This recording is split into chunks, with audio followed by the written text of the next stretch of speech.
Breaking news: a new wave of economic tension is building between China, the United States, and experts warn this could trigger the most serious trade war since 2018. Earlier today, China officially announced extra port fees and shipping charges for all U.S. vessels entering Chinese ports. Starting from October 14, 2025, the move comes as a direct response to recent U.S. sanctions and export restrictions targeting Chinese technology and critical minerals. According to reports from Reuters and Bloomberg, the Chinese government's new rules will apply to both cargo and energy shipments, potentially increasing global shipping costs and creating ripple effects across Asia, Europe, and the Middle East. The U.S. Department of Commerce, meanwhile, has accused China of unfair trade practices and dependency manipulation. U.S. Treasury officials are now considering tariff hikes and import limits on Chinese electronics, automotive components. This confrontation comes at a time when the global economy is already under pressure from high inflation, supply chain instability, and record energy prices.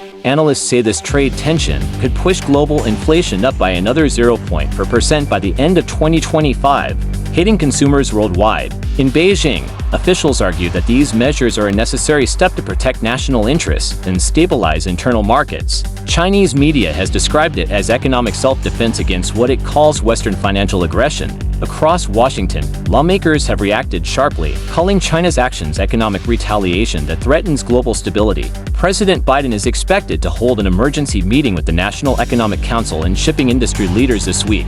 Meanwhile, businesses around the world are watching closely. Global shipping companies, especially those operating through the South China Sea, fear delays, higher insurance rates, and port restrictions that could disrupt international trade. Experts believe that if negotiations fail, both countries could enter a long-term economic standoff, affecting prices of smartphones, automobiles, and even basic goods like food and fuel. For developing nations and exporters, this trade war may open new opportunities. Countries like India, Vietnam, and Mexico could benefit as companies seek alternative markets, but the long-term global risk remains high.